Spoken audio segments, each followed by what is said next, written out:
सच्ची बताऊँ वीडियो बनाए बिल्कुल मन नहीं पर किना करो मोर ठंडा रहे ही नहीं पारो कि मैं किछु भालो बनामा तोहर संगे शेयर नहीं करम मुके भगवाने पाप देता तो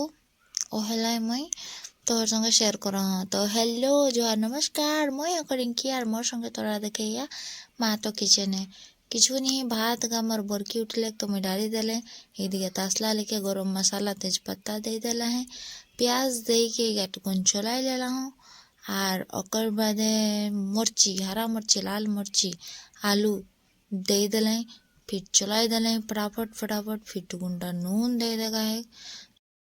हल्दी गुंडा गिराई देखा है मोटर छिमी मोर रहले केतेक दिन तो उगा हो आज कामे आई गेले उगा दे दिले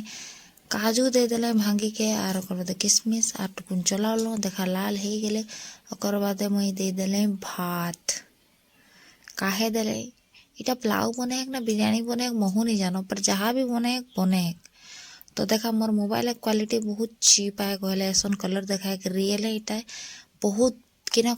असाधारण स्वाद लगते खाबे हेले तो तोहरा बनाओ बे मोर वीडियो कर चक्कर ना रहबे भालो चीज तोरा जानिया कि मैं तोर संग शेयर करो मोर 28टा सब्सक्राइबर हो गला ओहे खुशी आज मैं गया बनाओ रहा और तोहरा आवा खाबे एक टुकुन बनावला लेकिन बाटी बाटी खाब कौन एक बिरी दाल को 6 भाई बाटी के खारोला हेलो कौन और वीडियोटा ভাল লাগতে तो लाइक करबे नहीं करबे तो तोहर मर्जी और जदि नहीं पसंद आवे तो डिसलाइक कर ऑप्शन रहते खेले करी दबे तो कौन मके कि ना थैंक यू।